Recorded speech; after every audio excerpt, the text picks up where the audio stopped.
નમસ્કાર ખેડૂત મિત્રો, જય જવાન જય કિસાન। આજના ડુંગળીના બજાર ભાવ વિશે સંપૂર્ણ માહિતી મેળવીશું। ચેનલમાં નવા હો તો ચેનલ સબસ્ક્રાઇબ કરી લેજો।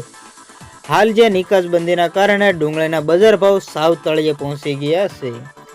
આવનારા સમયમાં પણ આવી જ રીતે ડુંગળીના બજાર ભાવ સારા એવો ખુલે તેવું લાગી રહ્યું નથી।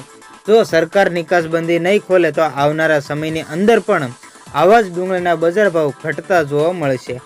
હાલ અત્યારે દાડા દિવસે 50 થી 60 રૂપિયાનો રોજે રોજ ઘટાડો પણ જોવા મળી રહ્યો છે।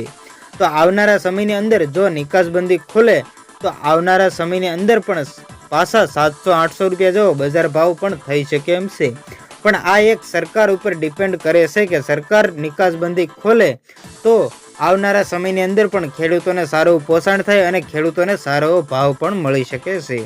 તો સરકારને એક અપીલ કરીએ છીએ કે સારો એવો ભાવ ખેડૂતોને મળે એ હેતલક્ષી એક સારો નિર્ણય લે અને નિકાસબંધી ખોલે અને આવનારા સમયની અંદર ખેડૂતોને સારો ભાવ પણ મળી શકે છે। હાલ અત્યારે જે સરકારે નિકાસબંધી કરી છે એમાં ખેડૂતોને 200-250 રૂપિયે કોઈ પણ પ્રકારે પોષણ થતું હોતું નથી। આ એક ખોટ ખાઈ અને પોતાને વેચાણ કરવું પડે છે। અને આવી જ રીતે જો હાલ હજી નિકાસબંધી નહીં ખોલે તો આવનારા સમયની અંદર પણ ભાવ 100 થી 150 રૂપિયાની અંદર આવી પણ શકે છે।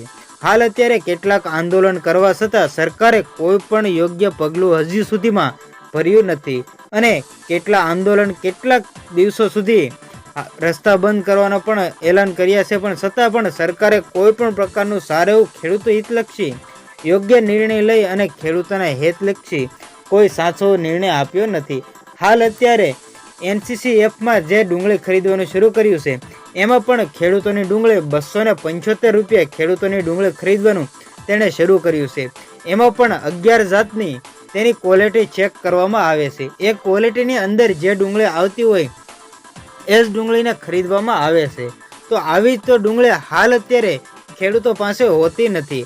આવનારા સમયની અંદર ખેડૂતો પાસે આવી ડુંગળી પણ હોય નહીં। આ અત્યારે હાલ જે ખેડૂતોની ડુંગળી હોય છે તે ડુંગળી ટૂંક જ સમયની અંદર તેને વેચવી પડે છે અને એની નિકાસ કરવી પડે છે। તો આ ડુંગળી તે એના અંદર કોઈ સંજોગોની અંદર NCCFની અંદર ખેડૂતોની ડુંગળી જાય તેવું લાગી રહ્યું નથી અને NCCFમાં પણ એ પણ 275 રૂપિયા આ ભાવ ખેડૂતોને પોષણ થતો હોતો નથી। આ ભાવમાં ખાલી ફક્ત ને ફક્ત ખેડૂતોને પોતાની જે મહેનત અને પોતાની જે ખર્ચ હોય તે જ નીકળશે। એમાં કોઈ પણ પ્રકારનું ખેડૂતને સારો લાભ મળતો હોતો નથી કે સરકારે હાલ અત્યારે નિકાસબંધી બંધ કરી છે તે વિશે। તો આવનારા સમયની અંદર સરકાર સારો નિર્ણય લઈ અને નિકાસબંધી ખોલે અને NCCFમાં પણ સારા ભાવનો વધારો કરે એવી માંગ કરીએ છીએ। અને તો બસ આજની ત્યાં આટલી જ અપડેટ, ફરી મળીશું નવી અપડેટ સાથે। ત્યાં સુધી બન્યા રહેજો ખેડૂત ખબર YouTube ચેનલમાં।